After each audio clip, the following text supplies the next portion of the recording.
Suri character చేసామంట కదా, ఎలా అనిపించింది మీకు? చాలా ఎగ్జైటింగ్ ఉందన్న. నన్ను నేను స్క్రీన్ మీద చూసుకోవడం, దీనికి సరోజనకు థ్యాంక్స్ చెప్పాలి. స్క్రీన్ మీద ఎవరి ప్రజెన్స్ తగ్గకుండా అందరికీ చాలా ఈక్వల్గా ఆయనతో పాటు నటించిన ప్రతి ఆర్టిస్టులకి సమన్యాయం జరిగింది. థ్యాంక్ యూ సో మచ్ అన్న, సరోజన్న. మీకు ఎప్పుడు రుణపడి ఉంటాం మేము. ఆడియన్స్ అందరూ, చూసిన వాళ్ళందరూ బయటకు వచ్చి చాలా ఎగ్జైట్గా ఫీల్ అవుతున్నారు. సినిమా చాలా బాగుంది, చాలా బాగుంది, చాలా బాగుందని. మీ సపోర్ట్ మాకు ఎప్పుడు కావాలండి.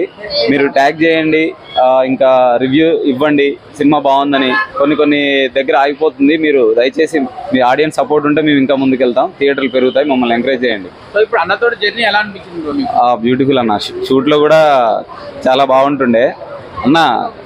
తెలుసు కదా మీకు, చాలా స్ట్రిక్ట్ ఉంటాడు అన్న. కానీ ఓకే, అవును, డ్యూయల్ రోల్ చేశారు. ఆ సత్యబాబు అనే క్యారెక్టర్, అంటే ఫాదర్ క్యారెక్టర్ ఏదైతే ఉందో, అసలు షూట్ లో జరిగినప్పుడు కూడా మేము చాలా ఎమోషనల్ అయిపోయామన్నమాట. అంటే షూట్, అవును, అమాయకంగా ఏడుస్తూ షూట్ జరిగేటప్పుడు కూడా మేము చాలా ఎమోషనల్ అయిపోయాము సీన్ చూసి. తెలియని వ్యక్తి లాగా ఉంటారు. సో ఇక్కడ ఇంకా మ్యూజిక్, కలర్ గ్రేడింగ్ అవన్నీ అయినాక సౌండ్ తో వింటుంటే థియేటర్లో అసలు అదిరిపోయిందన్న.